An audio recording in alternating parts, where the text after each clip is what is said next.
kedua ataupun minggu yang kedua, falsafah dan penyucian jiwa. Yang ini kena faham dulu. Sebelum kita pergi lebih jauh, kita kena faham falsafah haji itu. Falsafah haji dan umrah itu apa dia? Dan penyucian jiwa tu kita kena laksanakan supaya jangan kita pergi dengan keadaan jiwa yang kotor, dengan keadaan tak bersedia. Akibatnya haji kita haji caca merba. Kita tak mau begitu. Kita nak pastikan yang kita bersedia, kita dah buat penyucian jiwa, pergi sebagai seorang hamba yang menyahut seruan dengan ikhlas, bukan pura-pura. Pergi itu ikhlas. Jangan orang menyahut, kita menyahut seruan. Orang pergi dengan bersih dan siap persediaan, kita pergi dengan tak ketahuan, tak tahu lagi kedudukan, tak berapa faham, duk terkebil-kebil, cangak cana, cangak sini, tak berapa reti. Contoh saya sebut dah pada bulan lepas. Contoh ni bukan saya nak mengaibkan siapa-siapa, tidak. Contoh ini tak sebut nama siapa-siapa, nak bagi tahu pentingnya. Bila dia dah tawaf, tawaf tu pula tawaf ifadah, tawaf haji. Tawaf sunat ke tawaf umrah tak kira lah. Tawaf yang dikatakan tawaf, bukan dia tawaf ifadah, masa tu dia tawaf haji, tawaf umrah. Tawaf sampai 6 pusingan, isteri tegur, bang, abang tak letak kain bawah ketiak tu, dia tak itibak. Jadi macam mana dia tak? Nampak? Pasal apa soalan macam mana? Hang kursus ke tak? Soalannya kursus ke tak? Hang faham ke tak? Tak berapa faham. Marah dia. Tak berapa faham. Aduh. Jadi masalah tak? Masalah. Tak faham jadi masalah. Jadi sebab itu dibuat lain. Padahal sunat, itibak tu sunat, tak itibak pun tak apa. Lepas ingat tu itibak lah. Tapi dia buat lain. Jadi boleh tak? Boleh juga. Tapi letihnya dah buat 6 dah pusingan tawaf, buat lain. Buat balik 7. 7 campur 6, 13. Orang pusing 7, tawaf 7 kali, dia tawaf 13 kali. Pasal dia, pasal tak berapa faham. Melibatkan siapa? Melibatkan diri dia, bini dia kiri kanan. Dia bawa 2 bini cerita kan? Kiri kanan. Apa lagi kesan dia? Esok demam. Banyak lagi cerita kesan dia. Pasal apa? Kurang faham. Sebab itu kena datang kursus, kena tumpu perhatian, jangan sembang, dengar elok-elok. Gitu ke dia. Dia kadang-kadang payah juga, datang juga kursus, tapi sembang. Sembang. Nak sembang ke, nak dengar ceramah? Nak dengar ceramah, dengar elok-elok. Baik. Sorry ya. Garang ustaz. Bukan garang macam tu lah. Saya mana-mana mengajak kuliah subuh ke, kuliah maghrib macam tu. Mana boleh lembut-lembut, long lay, mana maunya.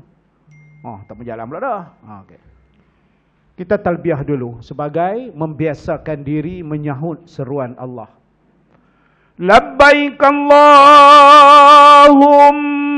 labbaik. Labbaik la syarika laka labbaik.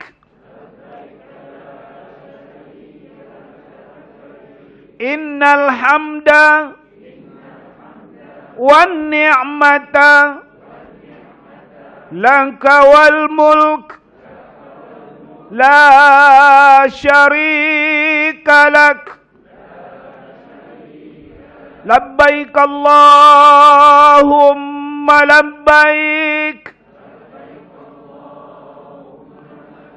Labbaik la syarika lak labbaik. Innal hamda wan ni'mata laka wal mulk la syarika lak. Labbaik Allahumma labbaik.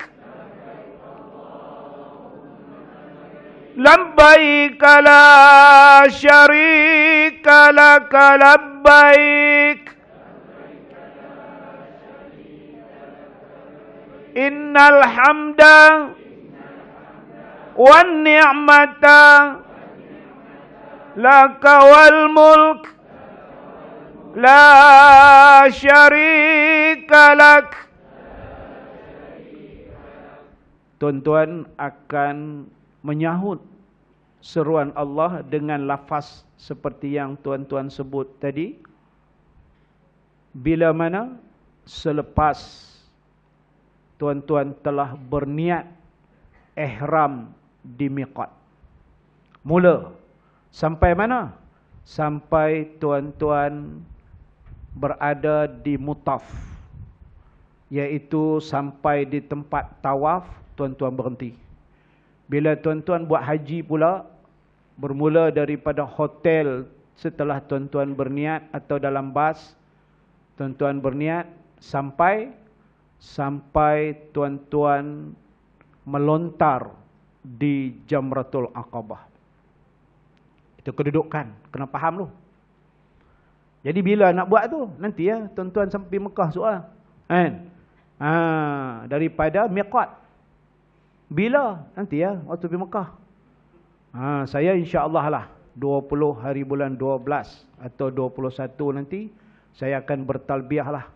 Sebab saya akan masuk ke Mekah mungkin 20 atau 21 Disember. 15 baru saya masuk ke Madinah. Sebab itu minggu depan ceramah saya tak ada di sini dah. Adik saya orang lain akan ambil alih. Pada saya akan balik umrah.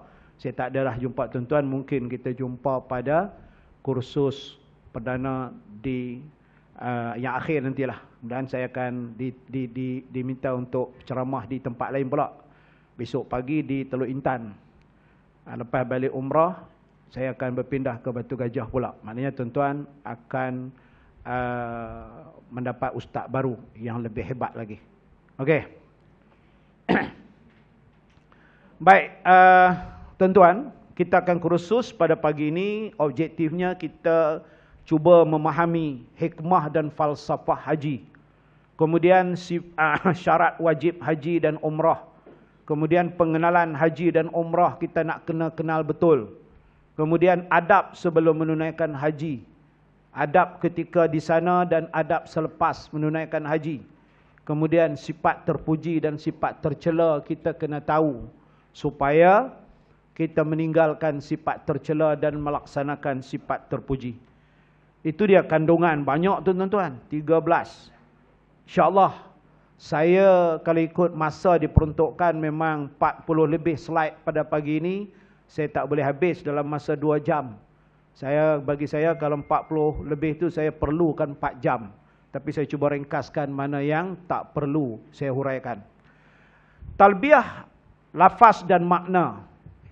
Yang tuan-tuan lafaz tadi, tuan-tuan akan teliti sikit demi sikit. Iaitu, bila mana Allah memerintahkan dan Allah mewajibkan manusia mengerjakan ibadat haji dengan mengunjungi Baitullah, iaitu siapa yang mampu dan berkuasa sampai kepadanya. Bila Allah menyatakan di dalam surah Ali Imran ini, walillahi 'alan nasi hijjul bait. Bila Allah menyatakan begitu, maka fahamlah kita Allah perintahkan kita. Disebut manistata'a, bagi siapa yang berkemampuan. Maknanya wajib itu orang Islam yang berkemampuan. Tak mampu tak apalah. Tapi bila mampu wajib. Tapi kalau mampu tak pergi macam mana? Ada pula peringatan-peringatan orang yang mampu tapi sengaja tak pergi. Dikuatiri dia mati sebagai Yahudi atau Nasrani. Bukan itu saja, banyak lagi ancaman-ancaman bagi orang yang tak pergi haji dengan sengaja. Dia tak mampu, tak apa. Tapi majoritinya mampu, wajib membuat persediaan pergi haji. Sebab itu, pakar-pakar tabung haji ni, antaranya dulu Al-Fadhil Ustaz Arwah, Ustaz Syed, kalau tak silap saya, anak dia beritahu saya, prinsip yang dipegang oleh mereka tabung haji, kalau orang tu dia mula kerja, gaji kata 1,000, dia agih-agihkan makan, minum, tempat tinggal, kenderaan semua, boleh tak simpan sebulan RM50?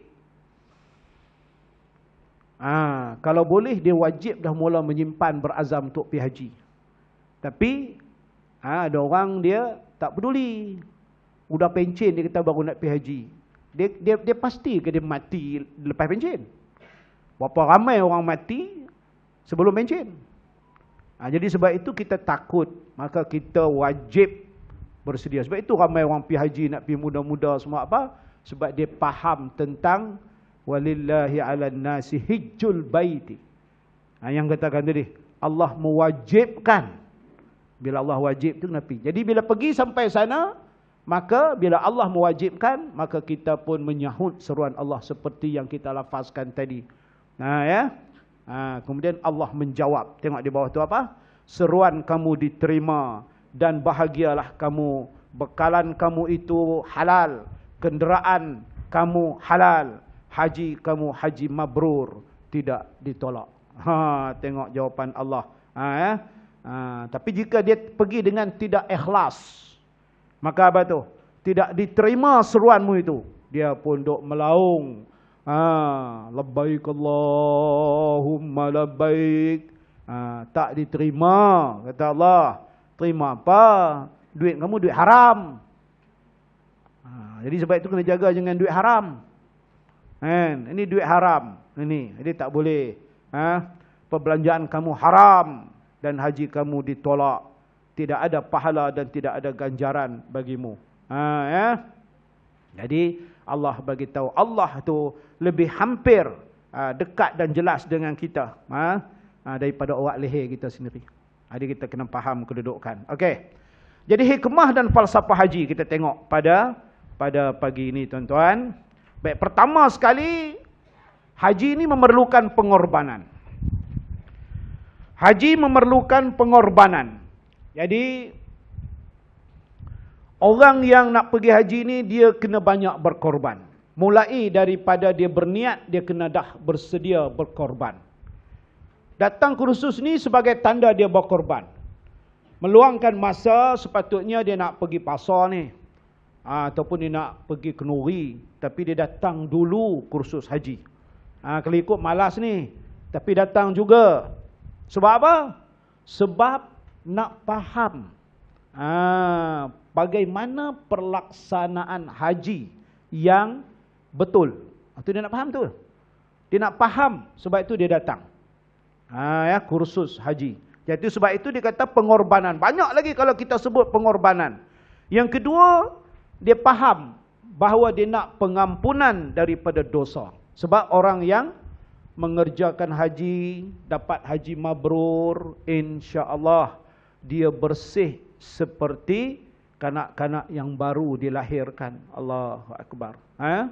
Sebab itu nak pergi haji. Sebab itu kalau ada orang yang dia rasa nak buat dosa lagi, dia tak mau pergi haji tuan-tuan. Saya jumpa macam-macam pasien saya jumpa. Minta maaf cakap. Ada isteri dia jumpa saya minta tolonglah Ustaz. Tolong bagi kesedaran pada suami saya. Suami kamu. Tolong Ustaz. Pasal apa? Pasal dia dah bayar duit semua nak pergi haji, dia semua, suami dia buat tak tahu ya. Tiba-tiba dapat pergi haji, dia sangat-sangat seronok dan bersyukur.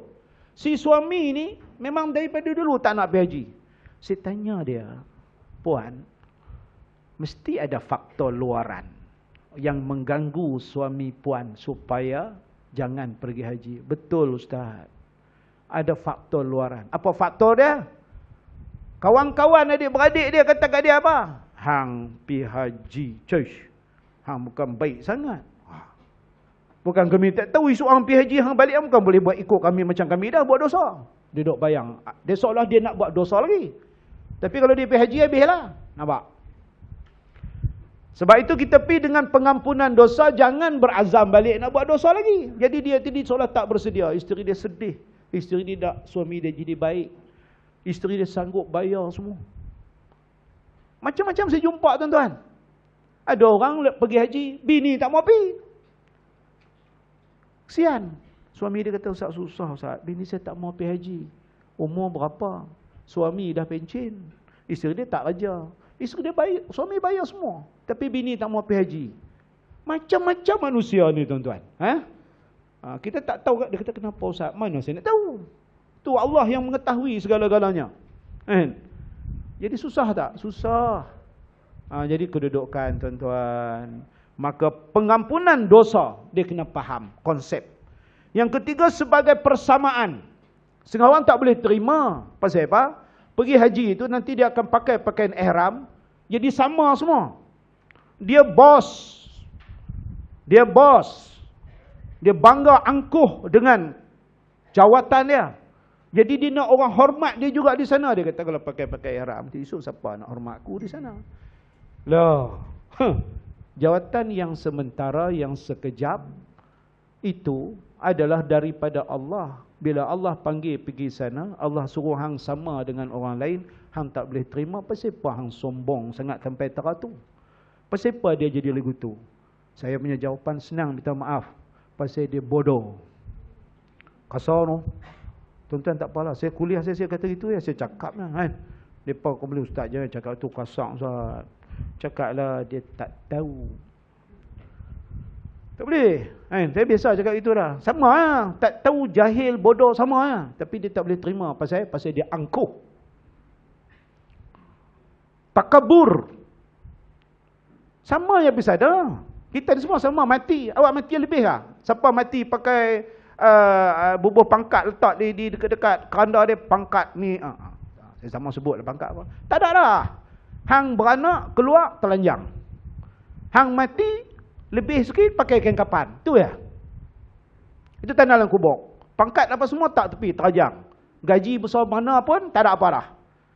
Masuk je dalam tu, tunggu. Orang hantar kubur, tanam, orang bergerak balik, siap, sedia. Mungkar nakir datang. Siap, sedia. Angkuh tak ada dah masa tu. Sebab itu, persamaan ini, kena faham betul. Jadi sebab itu bila pergi sana tak ada dah. Tak ada dah. Hang hebat tera mana pun tak ada dah. Walaupun seorang ni dia Allah, dia orang yang susah hidup, kita kata duduk di sini. Yang kata pangkat apa pun tak ada. Ya. Pergi sana hak dengan pangkat tinggi ke tak payah, sama semua. Bila pakai ihram tu sama aja semua. Sebab itu nak meletak diri itu sama semua tu bukan senang. Bagi orang biasa tak apa, macam saya memanglah. Tak ada apa. Biasa. Tapi setengah orang tak boleh terima. Tak boleh terima. Jadi kita sama. Kemudian satu cita-cita. Apa cita-cita? Pengampunan Allah, keredaan Allah. Tu yang kita nak. Semua sama. Kecuali yang lain, ada tujuan lain. Jadi saya pernah cerita tuan-tuan. Pergi, tujuan dia itu terbukti bila sampai di sana. Apa dia? Apa dia yang terbukti tu? Udah 2 hari, masuk 3 hari. Orang dah buat umrah. Dia tak buat umrah lagi. Mula-mula sampai dia menjumpa, beritahu saya. Ustaz, saya ni tak larat. Makcik tak larat. Makcik ni nak, pasal sampai nak buat umrah tengah malam. Start pukul 12. Sampai pukul 11, saya kata rehat. Sekejap. Kemudian turun pukul 12, kita akan bergerak daripada lobi hotel untuk menuju ke dataran Masjidil Haram dan seterusnya. Kita akan masuk ke Mutaf untuk tawaf. Mutaf tu tempat tawaf itulah, keliling Kaabah tu. Kita akan masuk dalam masjid, turun ke Mutaf untuk tawaf. Dia tak larat. Tak apa makcik, berehat dulu makcik, tak larat, jangan paksa diri. Kita ingat orang tua tak larat kan? Tak apalah, memanglah orang tua biasa gitulah. Tak larat. Kita pun sibuk, terlupa dah makcik tadi. Jumpa masuk 2 hari 3 hari baru anak dia jumpa, menantu dia jumpa saya. Ustaz, macam mana ustaz? Kenapa? Mak mentua saya ni udah masuk 3 hari dah, tak habis buat umrah. Astagfirullah. Saya kata, awak lagu tu sakit ke? Sakit apa ustaz? Tiap-tiap hari pagi petang pergi tawaf kedai, kiri kanan bawa balik. Shopping je kerja dia. Pasal niat daripada sini dah nak pergi shopping lah. Itu masalah ha? Baik, sebab itu satu cita-cita pergi sana. Shopping itu sampingan yang dicari pasal.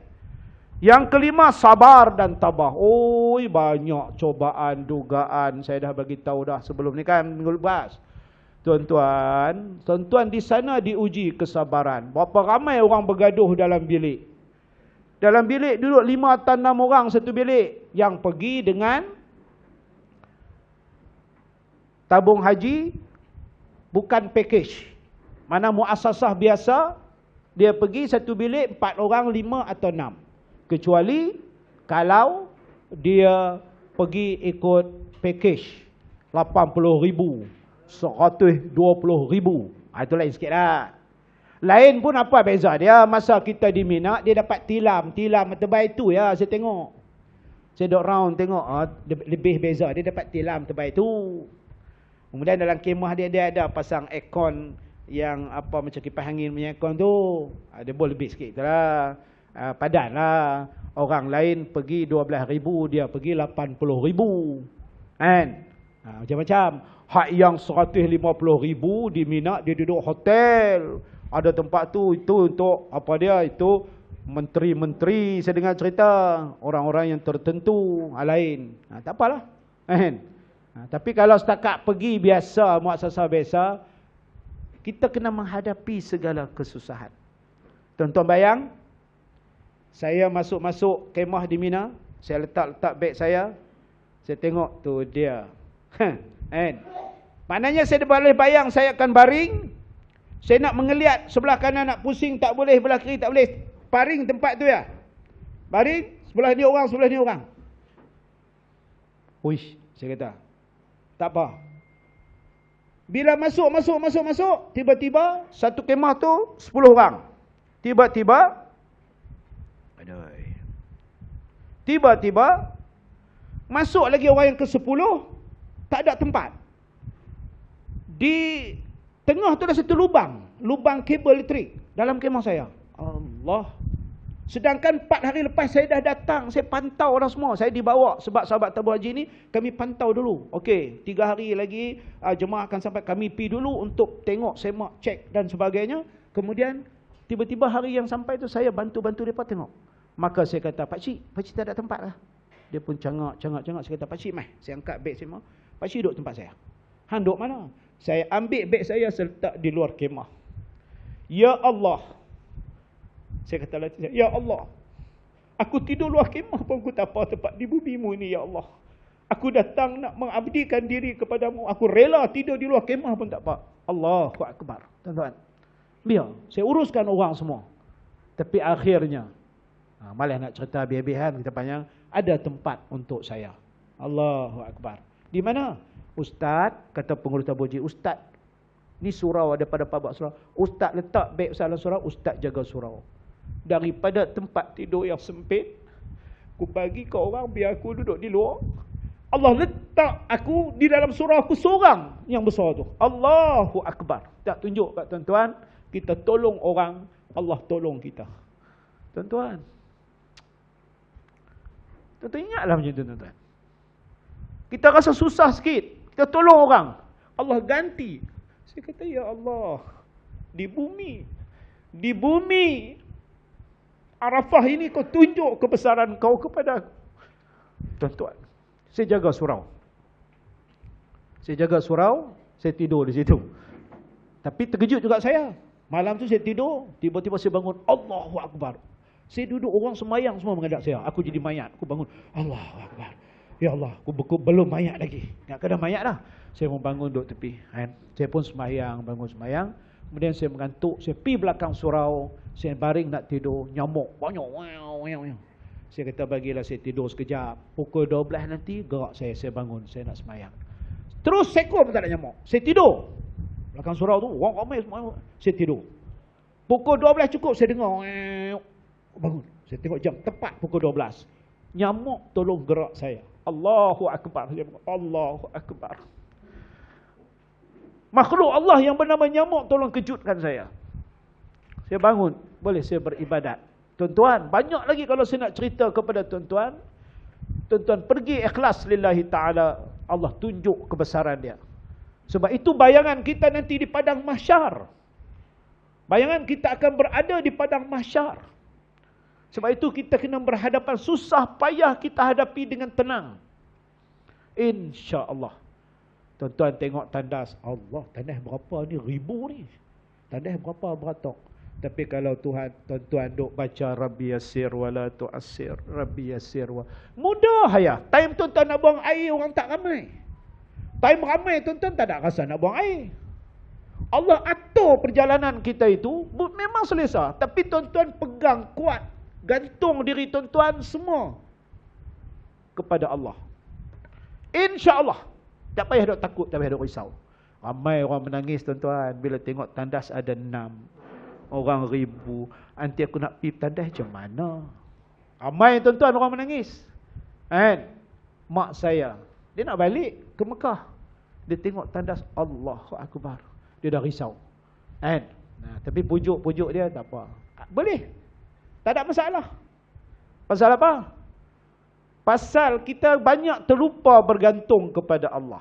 Sebab itu tuan-tuan datang khusus, tuan-tuan kena faham bila kita nak pergi haji, kita banyak bergantung pada Allah. Begitulah hidup kita ini, kita kena banyak bergantung kepada Allah. Allah. Ramai orang terlupa kepada Allah. Okey. Ini dah lebih, dah lambat ceramah macam ni. Yang keenam, persaudaraan ta'aruf. Kita sana